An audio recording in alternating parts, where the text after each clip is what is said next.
Alright guys, TacticalRab back again today. I hope you're all doing well and enjoying your day so far. Welcome back to VALORANT News and a major update on the rostermania side as T1 try and build their roster going into what we expect to be a pseudo-franchise ecosystem next season. Munchkin has joined their roster. What is the rest of their team going to be? And also OpTic revealing quite how they are so good in terms of their practice regime. Very much interested your thoughts in the comment section below. Hit the like button if you enjoy. Subscribe if you're new as always. I would greatly appreciate it. Really upset the channel. Thank you very much indeed for doing that. Loads of new subs the last couple of days. Firstly, I thought there's a nasty clip here from Derek actually that was kind of good. Of course, look, we're going to talk a bit about scrim bucks as well today and how some teams are getting on in practice behind the scenes and the fact that actually some of these scrim bucks might not make all that much difference when you compare it, for example, to, well, exactly what OpTic are doing behind the scenes right now and how they approach their practice regime and how the rounds count doesn't necessarily matter all that much. Now, of course, a few days ago, we saw what T1 were up to. We saw Zeta joining the T1 squad over from Cloud9. They brought in Zeta and Autumn, both the coach of the team, both Koreans, of course, onto their roster full time. So, of course, it was an interesting situation where these guys seemingly wanted to leave Cloud9, join at T1 to create what could be kind of a Korean roster going forward.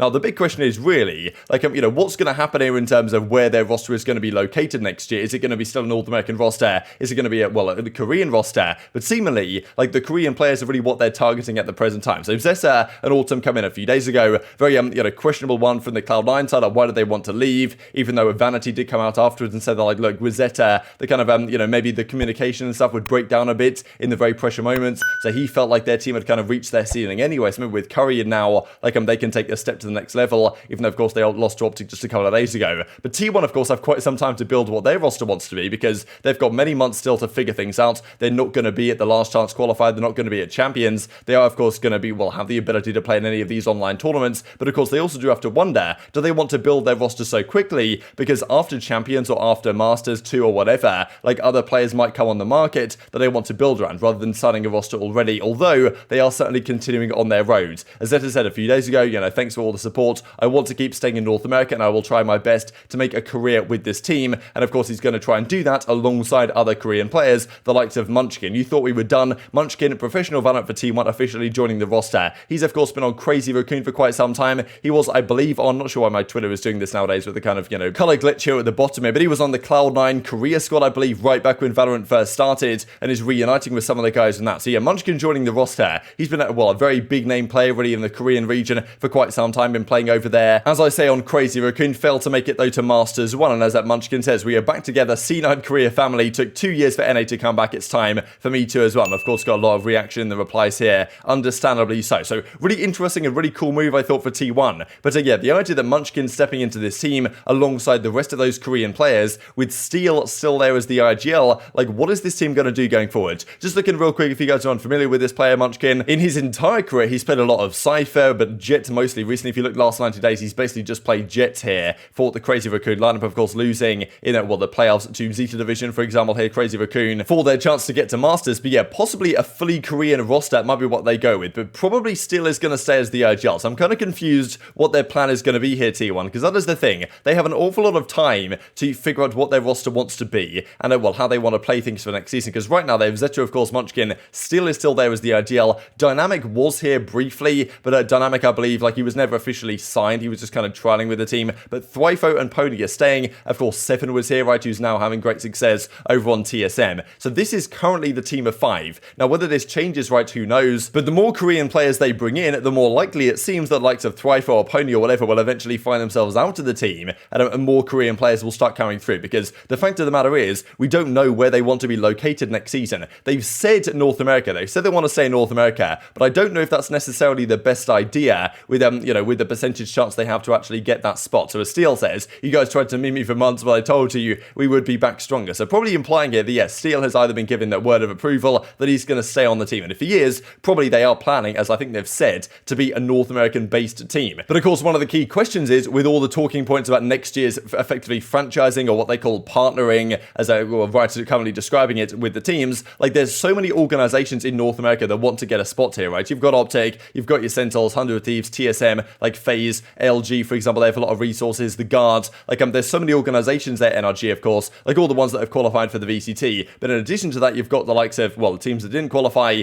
T1 certainly being one of them, that also want to get a spot, and we don't really know how many spots there might be. Like rumor has it there possibly is going to be 16 teams in the Americas League, 6 of them will probably be from South America or Latin America, America, and then 10 might be from North America, which means that T1 might have a hard time with all the other competition there to actually get a spot in North America. You know, thinking of Complexity, thinking of Evil Geniuses, all these organizations that T1 would have to compete against if they want to get a partner spot for North America. However, if they went to the Korean region, with a Korean super team, for example, it might be possible that they effectively guarantee a spot there with the partnering side. So who knows what they're going to do? It seems like they do want to plan to be a North American-based team with Steel probably still as the IGL, despite bringing on all this Korean talent, as we've certainly seen continuing on yesterday. But if that doesn't work out for them, if they continue their conversations with Riot, and for whatever reason it doesn't come to fruition, then they could say, okay, bye-bye Steel, Fry Pony, whatever, we're going to go and build a proper Korean super team over in Korea and move over there. It might give them a better chance to kind of lock in their spot for next season, guarantees, in what seemingly will start becoming a more franchise era. Now, we're going to talk about some scrimbacks as well, exactly what's been going on behind the scenes. So apparently, according to Leaf, the guard is back, ladies and gentlemen. Like, probably the guard scrimmed up against Cloud9 and had a rather good time doing so. We saw actually just the other day, I think the guards played OpTic and were like 18-4 in terms of map count in the scrims, or in terms of round counts in that particular scrim. But OpTic are going to explain here in a second that the way they deal with their scrims is maybe different to other teams. I thought, you know, there were some tweets that came out, I believe also another tweet maybe from Leaf actually, where he said something like playing to win is better than playing to improve, saying that in some of these scrims, some teams are playing to have a good round count and actually score well in the scrim, as opposed to actually playing to get particularly better. This might be what he's talking about. He might be implying here, it's not guaranteed by any means, but he might be saying, okay, the guards that look great in their scrims against us last night, but you know, maybe they're just playing to win the scrims as opposed to actually playing to improve and to learn things. Because OpTic certainly say that their practice regime is very different indeed. I'll show a couple of clips here from the OpTic podcast last night. Marv was on the OpTic podcast, as you can see. Thought it was kind of funny what he said. First of all, saying that, like, look, they play, you know, 6-7 hours a day, 5 days a week, effectively. There are a couple of scrim matches that they play, but before they go into their scrims, they take about an hour or so just to say, look, this is what we're going to work on today. This is our plan. We might be working on retakes. We might be working on these specific situations. And often they find themselves in matches up against teams that are trying really hard at,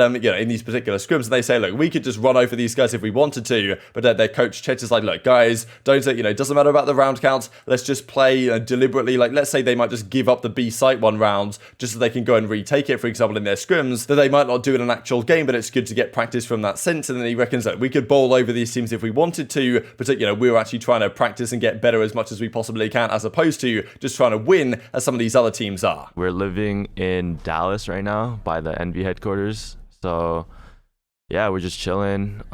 Practice 5 days a week usually, maybe 6. And we usually, and actually 5 days a week, and we usually have a match on the 6th. So we practice maybe 6 to 7 hours a day. Jesus. And the first hour we do like server time, and then the rest we scrim it out. So he just walked in and told us about server time, and Formal and I was like, well, what's server time? Yeah, what's server time? So server time, if you explain it. Yeah, so basically we have like an hour before we actually play games, and we like go over like what we're gonna do for the day. Our coach basically tells us what we're gonna do today. Basically, like, if we want to work on like retakes or like site executes or defaulting, like stuff like that, we just work on it, and we make sure we focus on it during the scrims. We don't really care about winning or losing the scrims. We just try to make sure we like iron out everything, like whatever we have to do. So for the first hour, they have a plan about what practice is gonna be like, right? So like things that they're gonna like plays that they're gonna work on just for that entire 6 hour period. But they come in an hour early to talk about what those games are gonna look like and what maps and the stresses they're gonna be running, which to me is crazy. So the worst for us is when we're like working on something and the other team's like trying their hardest, bro. Yeah. And then like we know we can on them. Yeah. But like Chet's like, nah guys, just work on it. Just work on it. We're like, all right, bro.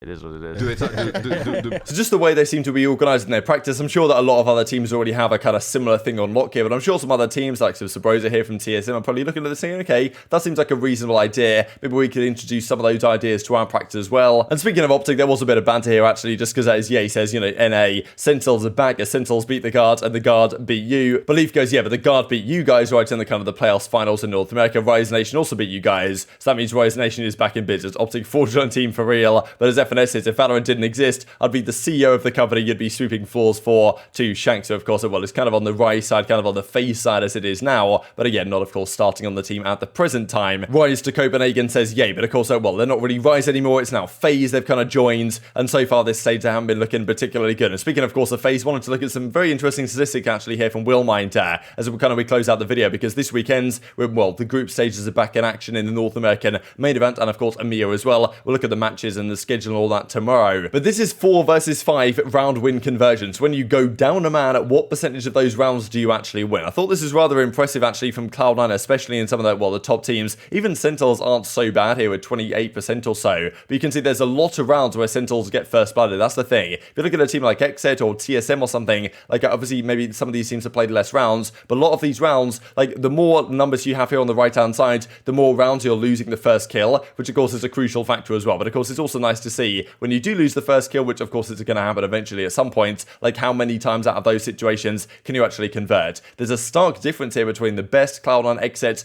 30% or so of the time they lose the first kill, they still manage to win the rounds, whereas at the bottom here, you know, Ghost, FaZe, Evil Geniuses, down about, you know, 10-15%. The Guard, of course, 3 out of 32. That's not particularly good from all metrics. Now, the other side of the coin, right, is how teams do when they have the 5 versus 4 advantage. When they get the first kill, what does that mean? Now, xNed, of course, you can see 29 times of these rounds they got the first kill, 23 times they lost the first kill, so just in general, they're better at getting the first kill anyway. But when they do, they convert almost 90% of those rounds. These numbers are impressive, very impressive. Like the Guards only here at 64%, pretty much everyone is at 70% or higher, even OpTic are relatively low, actually at only 72%. But anything like 80% and above, 90% especially, is pretty absurd. Like when you get the first kill, to win 90% of those rounds is quite something. Especially if you can win 30% of the rounds where you lose the first kills. These are certainly some important stats to kind of look at and to remember, because the best teams are the ones that when they get an advantage, they close up, they decide to, they make a play call, and they kind of, well, convert on that advantage. A lot of the top teams are doing that pretty much in spades right now. But very much enjoying your thoughts and all this stuff in the comment section below. Hope you guys enjoyed the video. If you did enjoy it, hit on the like button, tells you YouTube gods, this is a good video. I just like you should see it as well, and I've grown the competitive Valorant community. Thank you for watching as always, take care of yourselves, and I'll see you next time.